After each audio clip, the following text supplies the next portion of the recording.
Hello, New York Giants fans. Welcome back to Everything New York Giants. I'm your host, Adrianna, also known as New York Giants Fangirl on Instagram, TikTok, and Twitter. And today I'm going to talk about the Giants versus Seahawks game on Monday Night Football, which I will be in attendance at. So obviously, I'm hoping that they come out with a win. So let's go ahead and preview this game, talk about some updates from an injury perspective and what the Giants have to do to walk out of MetLife Stadium with a win.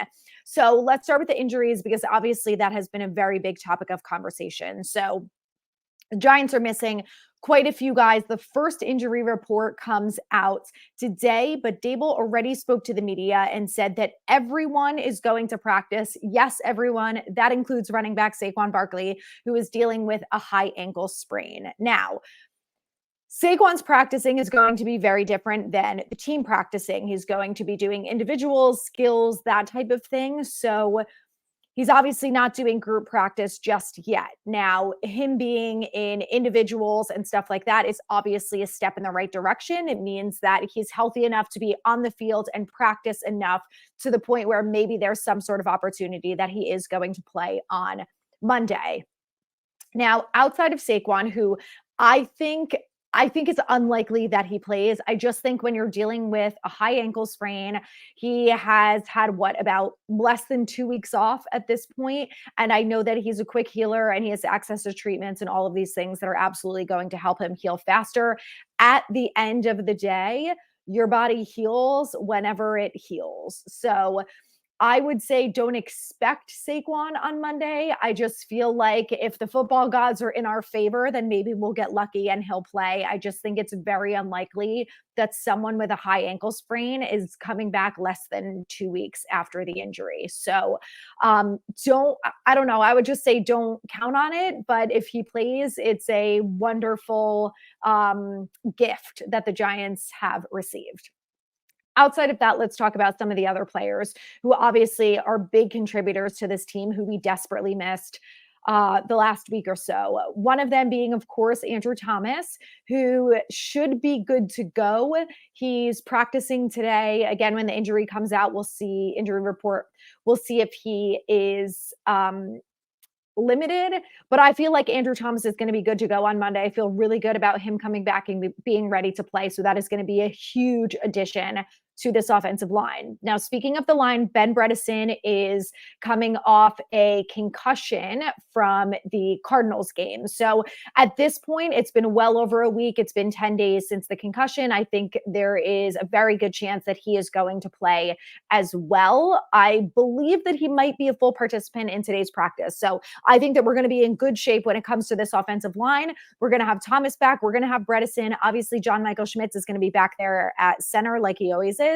And then at right guard, I think we're going to end up with Marcus McKeithen. I think as of right now, he's won that spot over from Glowinski. So he's probably going to be there. And then, of course, Evan Neal at right tackle. Now, Evan Neal has gotten a little bit better. I think he needs to continue to improve. Obviously, he's nowhere near what anyone wants or expects him to be for a right tackle.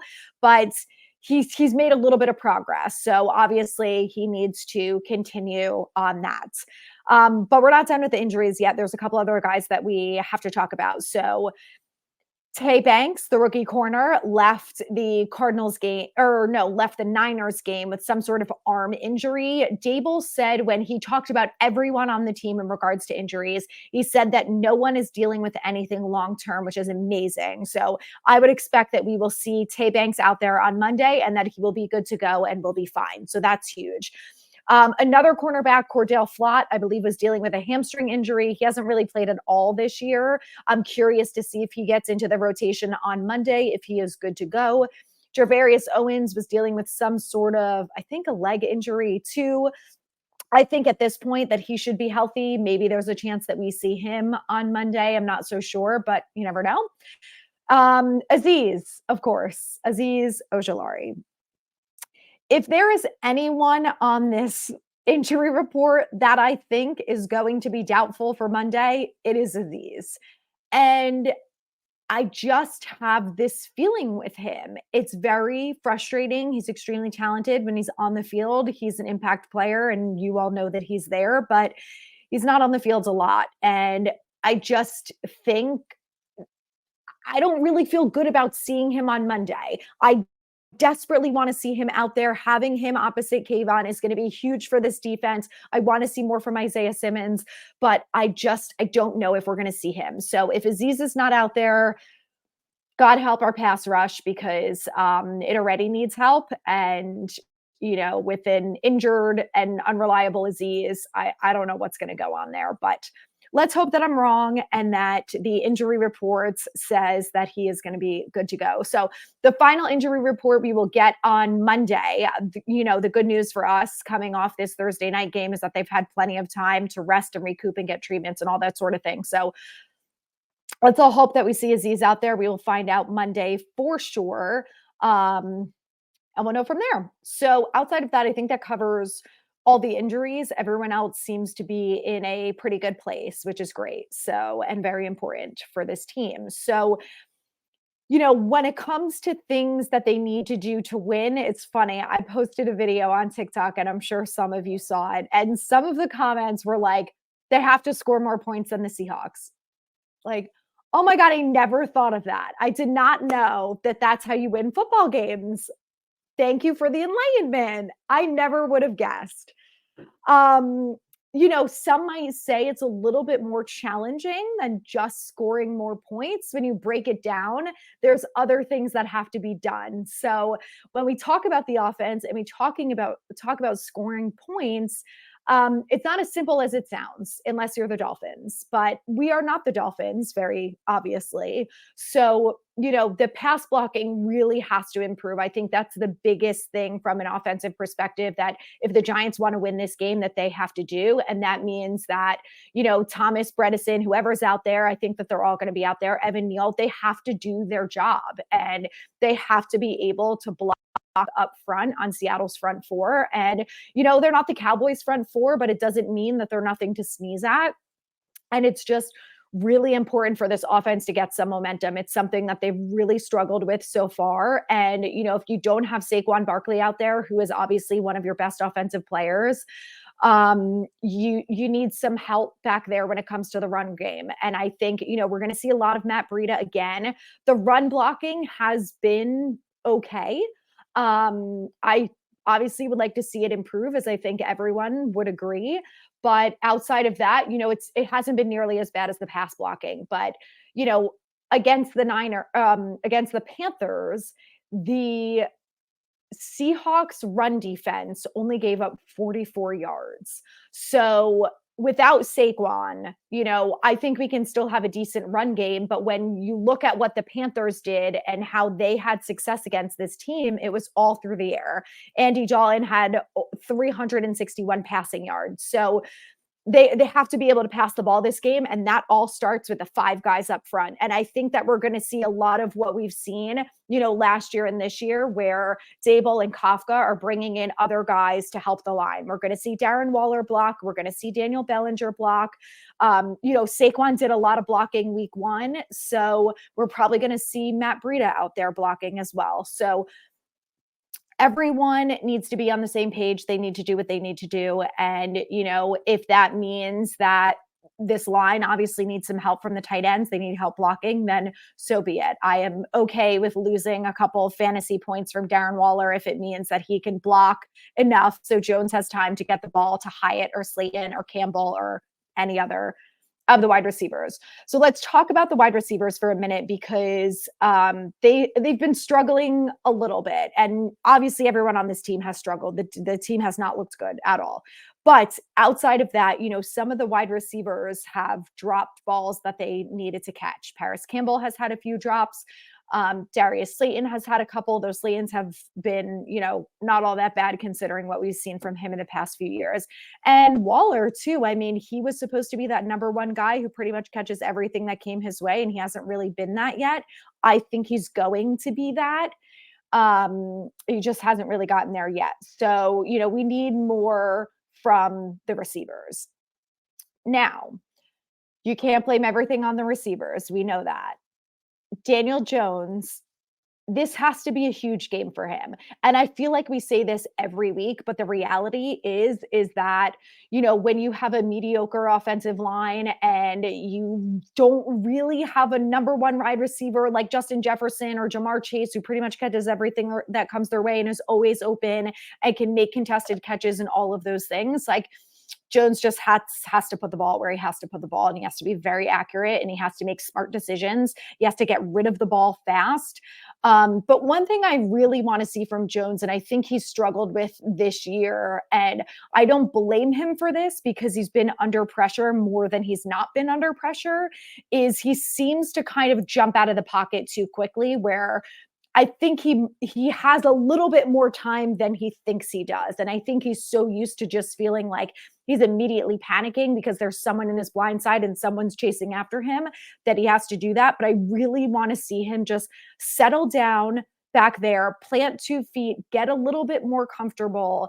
And that is going to be how Jones has success. Aside from the fact that he's going to have the RPO option, we're going to see him be able to run the ball here and there. I think that is probably going to be part of their game, especially with Saquon probably not playing.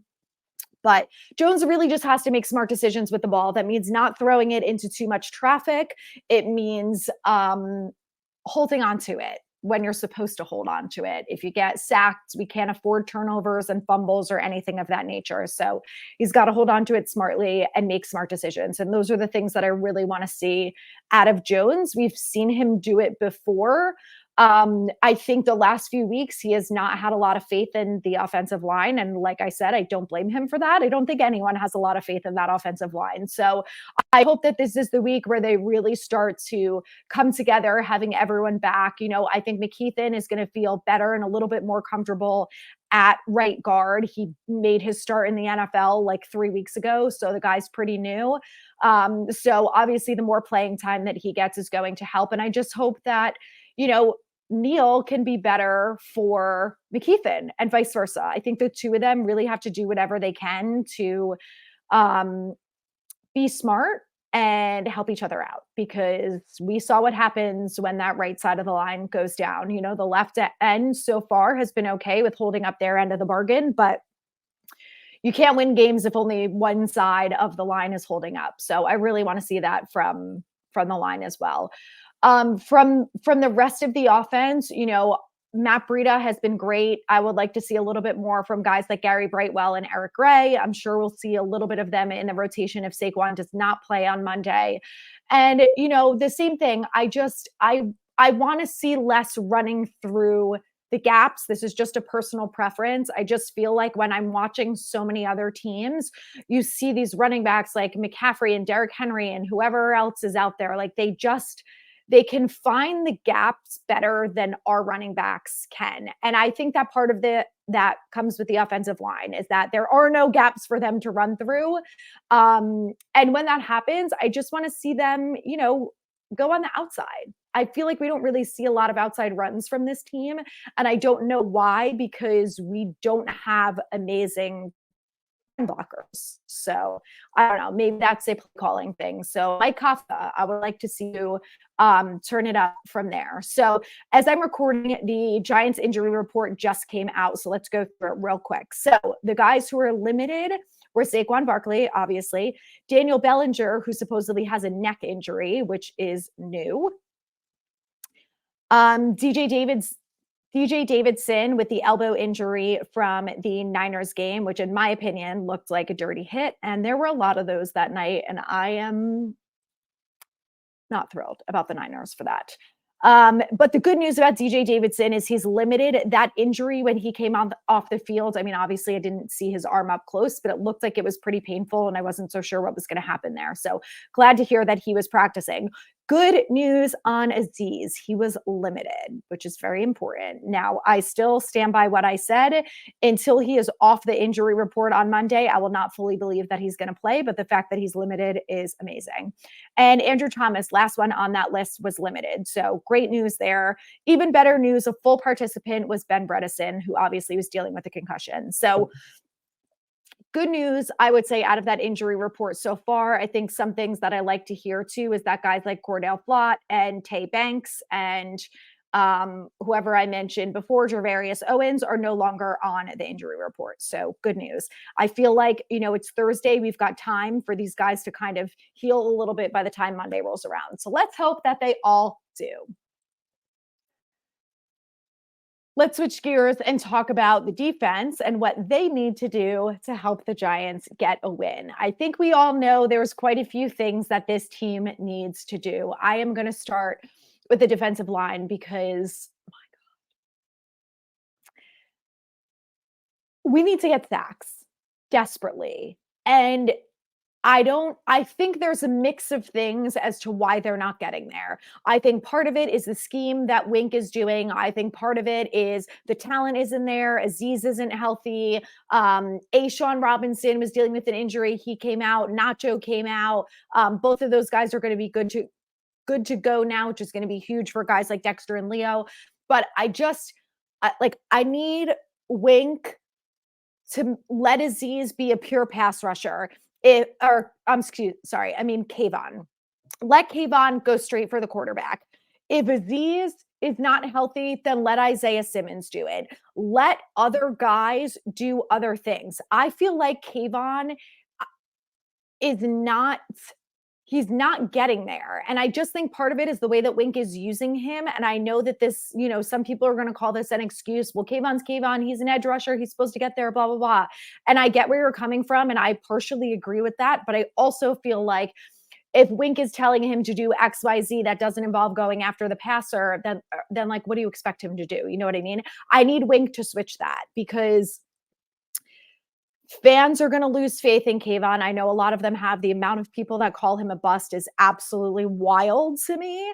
I'm not going there yet, but I think for all of our sake, also for the defense's sake, like let other people do other things. Kayvon's got to go after the quarterback. That's what he's good at. That's where his speed is. Like those are the things that he succeeds at. And I need Wink to do that. So I would like to see more of that this week. Dexter has been playing really great this year. I really would love for him to get his first sack on Monday. That would be amazing. Anyone, it could be Leo, it could be Kayvon, Azeez, Jihad Ward. I don't discriminate. Whoever wants to get a sack, get a sack. But I would be really happy if it was Kayvon and Dexter or Azeez if he's out there. But they really have to put pressure on the quarterback. We saw when they were able to do that the first half against the Niners, Brock Purdy was making mistakes. He was throwing bad balls. He got balls swatted down. Unfortunately, our defense couldn't catch them, but they made some really good plays. And the second half, they couldn't get there, and Purdy figured it out. So I need to see more of what I saw in the first half versus the Niners game. Like, I really need to see that. We also know that this team has to stop the run, and it's something that they have really struggled with. And I think the frustration from myself as a fan, and I'm sure from many of you guys, is like, we brought in Bobby Okereke, Xavier McKinney is healthy, Jason Pinnock has been pretty good. Like, what's happening here? Why can't we stop the run? Kenneth Walker had 97 rushing yards last week.